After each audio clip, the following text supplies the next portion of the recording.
ইয়ে করেছেন, গণঅবস্থান করেছেন, কি বলবেন? অবস্থান নয়, উনি আমাদের লাউড বলবেন। উনি আমাদের অল ইন্ডিয়া প্রেসিডেন্ট আইডি সারা ভারতে, পশ্চিমবাংলার জেনারেল সেক্রেটারি। ওনাকে মোটামুটি সকলে ভারতবর্ষের লোক জানে, রাজেন্দ্র। এই সংগঠন প্রতিষ্ঠাতা উনি, আমি এই সংগঠনের জেনারেল সেক্রেটারি। ব্যাপার হচ্ছে আমাদের ৪র্থতম রাজ্য সম্মেলন। এই সম্মেলনের আমাদের মুখ্য উদ্দেশ্য হচ্ছে যে শ্রমিক কর্মচারী যারা ব্যাংকে কাজ করছে এদের স্থায়ীকরণ করতে হবে। কন্ট্রাকচুয়াল কর্মচারীদের পার্মানেন্ট কাজের জন্য করছে, এদের পার্মানেন্ট নেচারের কাজ করছে, এদের পার্মানেন্ট করতে হবে। কেন্দ্র সরকারের ন্যূনতম বেতন সবাইকে দিতে হবে। অনেক ব্যাংক দিচ্ছে, এইচডিএফসি ব্যাংক দেয় না, ইন্ডাসইন্ড ব্যাংক দেয় না, এরকম কিছু ব্যাংক দিয়েছিল, বন্ধ করে দিয়েছে। সেকেন্ডলি, থার্ডলি ৭,০০০ টাকা ন্যূনতম পেনশন, প্রচুর ছেলেদের পেনশনের টাকা আটকে রেখে দিয়েছে, সরকার দিচ্ছে ১,০০০, ১,৫০০ পেনশন, মিনিমাম ৭,০০০ টাকা পেনশন দিতে হবে। ব্যাংকিং সেক্টরকে বিদেশিদের হাতে বিক্রি করা চলবে না, যে চক্রান্ত বর্তমান সরকার করছে, আমরা ঘোর বিরোধী। দ্বিতীয়ত, চতুর্থ হচ্ছে প্রাইভেট ব্যাংকগুলোকে ন্যাশনালাইজ ব্যাংক, বিদেশি ব্যাংকগুলোকে ন্যাশনালাইজ ব্যাংকে পরিণত করতে হবে। ব্যাংকের শেয়ার বিদেশিদের হাতে বিক্রি করা যাবে। ব্যাংকের পার্মানেন্ট পোস্টে পার্মানেন্ট লোককে দিয়ে নিয়োগ করতে হবে। পার্মানেন্ট চাকরি বাইরের লোককে, কন্ট্রাকচুয়াল লোককে দিয়ে রাখা হবে না, পার্মানেন্ট চাকরি তাদের করতে হবে। বিজনেস করেসপন্ডেন্স আমাদের ব্যাংক মিত্র আছে এবং ডিপোজিট কালেক্টর যারা ব্যাংকে কাজ করে তাদের সার্ভিস রুল কেন্দ্র সরকার করেনি, এটা কেন্দ্র সরকারকে করতে হবে। এইরকম আমাদের 10টা ডিমান্ড। এই যে 4-5টা ব্যাংক একসঙ্গে মার্চ হয়ে একটা ব্যাংক করছে, এই যে একটা, এটার আমরা ঘোর বিরোধী।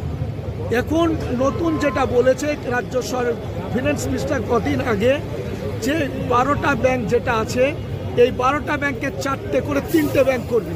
স্টেট ব্যাংকে করবে, Punjab National Bank, Bank of বরোদার সাথে করবে এবং কানাড়া ব্যাংকের সাথে করবে। এরকম তারা করতে চাইছে, আমরা মার্চ করতে চাইছি। কারণটা হচ্ছে একটা জেনে রাখবেন, মার্চটা কোনোদিন দেশের জন্য, সাধারণ মানুষের জন্য ভালো হতে পারে না। একটা জায়গায় স্টেট ব্যাংক আছে আর একটা জায়গায় ব্যাংক অফ বরোদা আছে, তাহলে আপনি বলুন, তাহলে একটাকে বন্ধ করে দেবে, তাহলে যে জনগণ তার সার্ভিসটা বেশি পাচ্ছিল সেটা বন্ধ হয়ে যাবে। তাহলে এই উদ্দেশ্যটা সরকারের কী করে হবে? সেকেন্ডলি দেখুন, ক্রমশ ব্যাংককে সংকুচিত করার পরে ওরা কি করবে, টোটাল ব্যাংকটা ফরেনদের, বিদেশিদের হাতে বিক্রি করার, বিদেশিদের হাতে বিক্রি করে দেবে।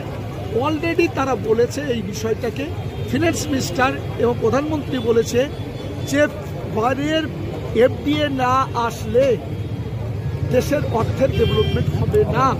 তাহলে আজকে যদি তাই হয় দাদা, আপনি বলুন, 2008 সালে যে সারা পৃথিবী জুড়ে ফিনান্সিয়াল মেলডাউন হলো, সমস্ত আমেরিকার মতন দেশ রই হয়ে গেল পৃথিবীতে, কিন্তু আজকে ভারতবর্ষের অর্থনীতি প্রোটেকশন থাকলো কিসের জন্য? Due to nationalization of the bank. এই যে মানি মনিটাইজেশন হলো, এতে কি দেশের ক্ষতি হয়েছে না? 100% ক্ষতি হয়েছে। আপনি বলুন, যে কালা ধনের কথা উনি বলেছিলেন, 99.8% টাকা যদি উঠে আসে, তাহলে কালা ধনটা হলো কোথা থেকে বলুন? কেবলমাত্র একটা শিল্প গোষ্ঠীকে বরাদ্দ করার জন্য, এই টাকা নতুন টাকা করে তাদের ছাপাবার জন্য তারা এই একটা নতুন পদ্ধতিকে নিয়েছে। আজকে দেখেছেন শিল্প ডিমনিটাইজেশন করলেন 2016 সালে, তারপর এখন শুরু করছে Aadhaar card, PAN card, voter card link করো, ভোটার কার্ডের সঙ্গে ফোন নাম্বার লিঙ্ক করো, এখন করছেন এসআইআর করো।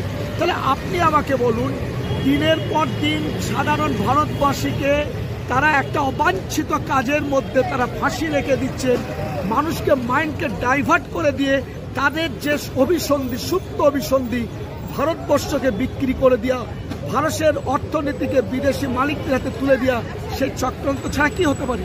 আপনি যদি সুস্থ মস্তিষ্কে বাড়িতে বসে থাকেন, তাহলে তো আপনি তার বিরুদ্ধে লড়াই করবেন, কিন্তু আপনাকে ডিমনিটাইজেশন ছুটে মার্কেটে ছুটতে হচ্ছে টাকা নেবার জন্য। এখন আপনাদের মূল দাবিগুলি কি?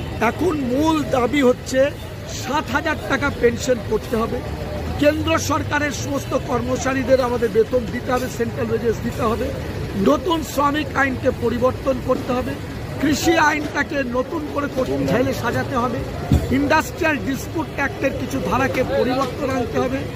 এইটাই হচ্ছে মূল দাবি। তার সঙ্গে বিদেশি মালিকদের হাতে দেশের সম্পত্তি ব্যাংকগুলোকে বিক্রি করা চলবে না এবং যত বিদেশি ব্যাংক প্রাইভেট ব্যাংকগুলোকে জাতীয়করণ করতে হবে। আমার নাম আমার নাম সৈয়দ মোহাম্মদ শাহাবুদ্দিন, আমি এই অর্গানাইজেশনের জেনারেল সেক্রেটারি এবং বিপিবিএ যেটা আমাদের স্টেট অফ মাদার অর্গানাইজেশনের জয়েন্ট সেক্রেটারি।